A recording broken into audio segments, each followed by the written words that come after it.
Queensland's Delta crisis is worsening with 16 new cases of community transmission, 9 of them children, and most out in the community for at least 6 days while infectious. There's also a positive case in Cairns, but it's not yet known what variant it is. Nearly 8,000 Queenslanders are now in quarantine, including more than 400 surgeons and medical professionals. Lexi Hamilton-Smith begins our coverage. Stuck at home instead of in surgery, 2 specialists who are now in isolation with their family. We've got 4 kids and, we're both vaccinated, but I am worried that something sinister might happen to them. Juanita Papalato is an ophthalmologist and Matthew Peters a plastic surgeon, forced into quarantine because their 2 eldest attend Brisbane Boys and Girls Grammar, where COVID has spread. For us, it is a huge conundrum because we want to be able to take care of our patients who rely on us. But at the same time, I think as medical professionals, we're very well placed to understand the gravity of the situation. Emergency Dr Kim Hansen is also in quarantine. So it's really frustrating to be at home, and we know that it creates a burden both for our patients as well as a burden on our colleagues who are picking up the load. Forcing 2 weeks of surgery to be cancelled across the region. So 3,000 per week, 6,000 cases. The Indooroopilly High School cluster has grown to 47, with 16 overnight. 9 are children, 1 is a neighbour. It's linked back to 2 overseas travellers, but there's a missing link about how it got into Brisbane's western suburbs. I am still concerned, though, that we don't know how this outbreak has happened. The lockdown order is the strictest yet, but still people are flouting the orders. And while it's okay to go to the shop and get food, if you guys are just keeping them company, it's not allowed. Expect to start seeing things like an RBT type interception on our roads. And many shops are still open across the southeast, while it's only essential workers allowed to work. If you've got to question whether you're an essential worker, then you're probably not.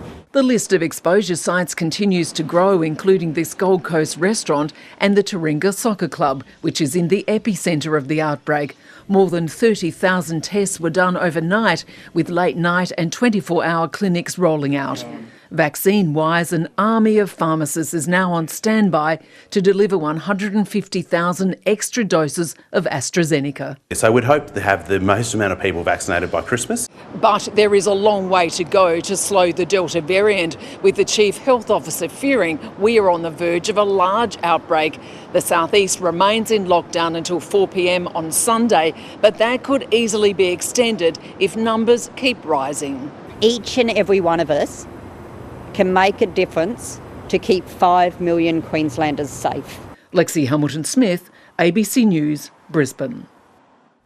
And Cairns is on alert after a positive COVID case. Reporter Emily Grimmens joins me now. Em, what do we know? Well, after this positive result, Matt, there's contact tracing underway in Cairns, Yorkeys Knob and Trinity Beach. So far, we know a childcare centre has been caught up in that contact tracing, but as ever, people are urged to keep an eye on the list of exposure sites online. Now, we don't know much about this infection at this stage. We've been told it's a person who's returned to Cairns Northern Beaches from Brisbane.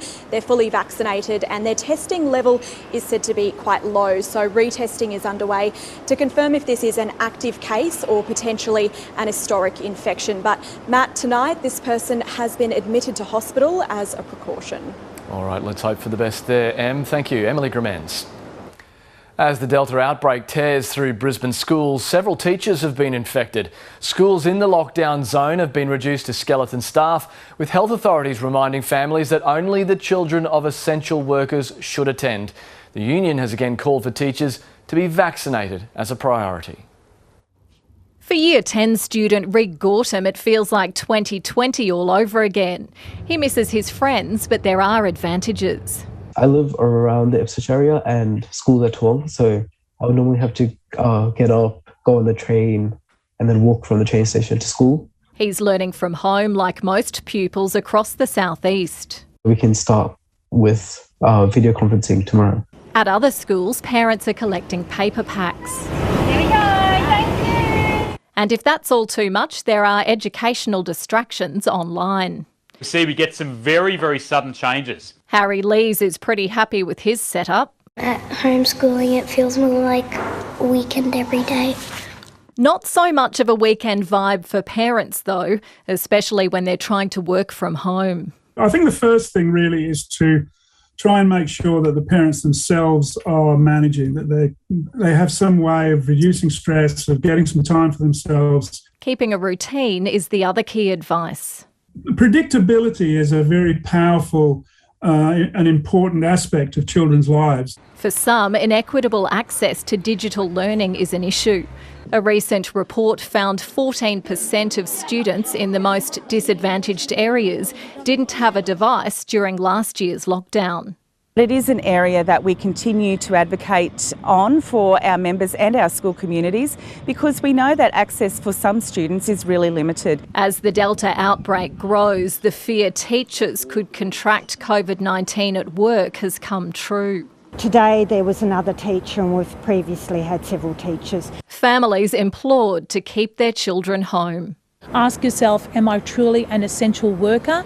Please, we want to minimise the number of children at school. The union has long campaigned for teachers to be prioritised for vaccination. We heard really early on from teachers about their anxiety around vaccinations, and like I said, they've been considered frontline and essential workers the whole way through the pandemic, and as such that should be identified within the vaccination rollout. Unfortunately, much as I would absolutely love to vaccinate every teacher immediately, we just don't have enough doses yet. The Delta outbreak is a game changer. Unlike in previous lockdowns, from tomorrow, schools will have skeleton staff only on site. The rest will work from home. Student attendance in the lockdown zone has fallen to about 7%. Emma Pollard, ABC News, Brisbane.